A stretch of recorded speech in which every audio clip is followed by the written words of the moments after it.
Yeah, wonderful people, viewers and subscribers, welcome back again. I want to do this one quickly, but you must all understand and take it to the bank that almost every, for benefit of doubt, almost every terrorist attacks and activities in Africa is being sponsored by the West to exploit African resources. And this former French general, Dominic, had given a hint. So far, the Ivory Coast, Senegal and Nigeria have all said that they would join in to drive out the junta should a military intervention go ahead. Chad is against this, but Mali and Burkina Faso, which are both ruled by juntas, have said that they would come to Niger's defence. Mali and Burkina Faso have enough on their plate with the jihadists in their countries. They don't have enough forces to fight in Niger. So the military strength weighs quite obviously in ECOWAS's favor. But this is a risk for the group's credibility. It was quite weak with Mali and Burkina Faso, so it must show its strength this time. Mali and Burkina Faso have enough on their plate with the jihadists in their countries. They don't have enough forces to fight in Niger. So the military strength weighs quite obviously in ECOWAS's favor. But this is a risk for the group's credibility. It was quite weak with Mali and Burkina Faso, so it must show its strength this time. I want you to just help me share this video. Help me share this video because you understand that this issue of Niger,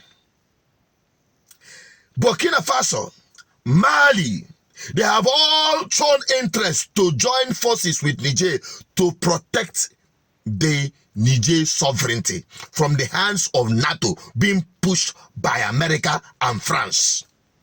And he is reminding Tinubu, instigating him to go to war, that Burkina Faso and Mali, they have already, their military is already weakened by the activities of terrorists in their country. So they will not have enough force to support Niger. That is exactly what he's saying. You have to understand that.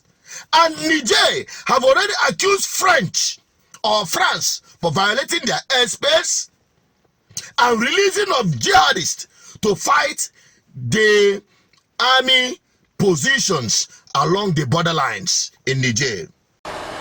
Niger's new military rulers on Wednesday accused France of having unilaterally freed captured terrorists, a term used for jihadists, and of breaching a ban on the country's airspace. They claim that France released a number of jihadists who then gathered to plan an attack on military positions in the tri-border area. Through direct communication with Western partners, the behavior of the French forces was criticized for having unilaterally released captured terrorist prisoners. The regime also accused France of having allowed a military plane to take off Wednesday from neighboring Chad, which then crossed into Niger, defying a ban imposed on Sunday. This aircraft deliberately cut off all contact with air traffic control as it entered our airspace from 6:39 to 11:15 local minutes. These acts confirm our analysis of the situation. We have been witnessing a veritable plan to destabilize our country.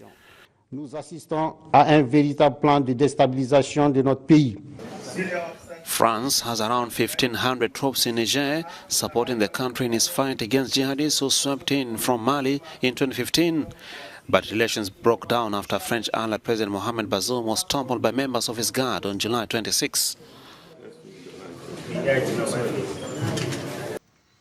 They will keep denying it, but the truth is that check anywhere that there is this upsurge of insurgent, there is serious exploitation of mineral resources in those places, even in Nigeria.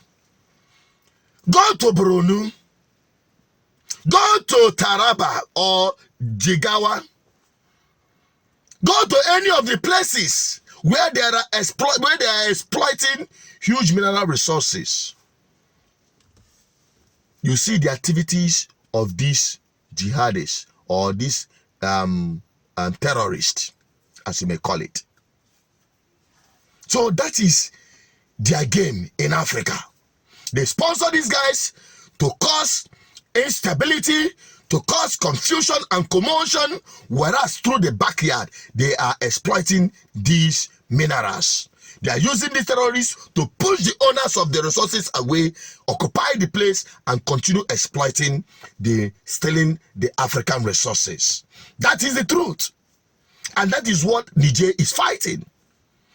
Any president in Africa that does not dance to their tune, they plan to remove him. Either through coup, they themselves sponsor coups, or through insurgent. And any time Africans rise to remove their puppet, what is happening in Niger is the absolute result, and we are not surprised. But the incident in Niger has woken Africans. It has woken the sleeping giants. African people are now rising up to the occasion to say enough is enough, and more voices are coming in to speak up in defense of Africa. And Africans, don't relent. Keep fighting. Keep fighting until you are free.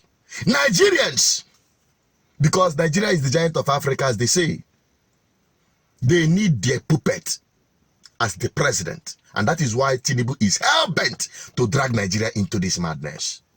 Tell him the bigger one is coming if the judiciary fails to disperse the justice that is required of them. Because he himself is an illegitimate government, of which even the Niger juntas have more legitimacy than Tinubu as the president of Nigeria, who never won election according to the Nigerian constitution. So, be properly guided and informed. Stick on this channel so that you don't miss a thing. I am an advocate for good governance, and I'm also a Pan-Africanist, waking up the consciousness of Africans to take their land back and be free once and for all. Help me share this video if this reflects your opinion, and let all Africans wake up. Bye-bye for now.